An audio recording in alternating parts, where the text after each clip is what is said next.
Вау, би ямар хөөрхөн болж байгаа гэхгүй те. Энэ фильтр би нэг хятадын мэдээнээс үзсэн юм а. Тэгсэн чинь энэ фильтр хятад ирчүүд ерөөсө галзууруулах төгсөн гэнэ амар стресстүүлээд. Энэ онлайнаар нөгөө хүмүүс ч аягүй нэгэнтэйгээ танилцаад болзоод уулзд юм байна л да хятадд. Тэгээд энэ үйлчлэгээ бол аягүй өргөн байдаг. Тэгээ нөгөө эмэгтэйтэйгээ ингээд танилцахаар ингээд ийм амар хөөрхөн царайтай нөгөө одоо ингээд шанаа манаа усуулах мэс засал байдаг шүү дээ те. Нөгөө V-line гэж ярьдаг. Тэгээд нүд мүдээ бүр юм болгож молгоцсон хамар мамраа ялгалцсан шүдмүүд те. Hollywood smile энэ хэлсэн амар гоё болоод бүр ийм хөөрхөн болцсон байдаг гинэ. Тэгээ нөгөө ирчүүд чинь нөгөө охины чинь мэдээж ваа энэ хаалгаанд орцсон те амар хөөрхөн охин байна ийм охин намайг яаж тав вау гэж л авирлаг болцдог гинэ очоод тэгээ болцон дээр очингууд л пүн юу вэ нөөц чинь мэдээж бодит төрхөн өөр хүн байж таарна шүү дээ те.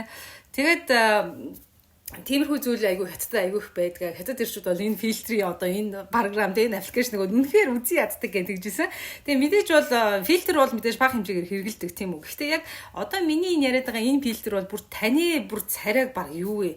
Танихгүй хүн шиг ингэж өөрчилж байгаа байхгүй юу? Би ч одоо баг өөрийн арга юу баг хүүхэлтэй юм ааш юм бэ? Бодтой адил дээр шал өөр хит ийм амар хувиргасан фильтр мэдээж онцгөлтэй.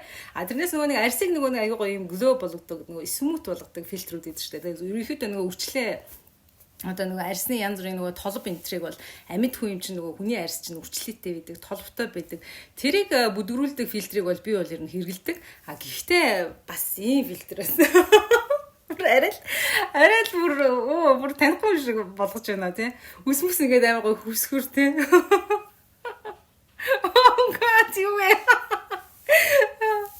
За та бүхэн өдрийг сайхан өнгөрүүлээрэй.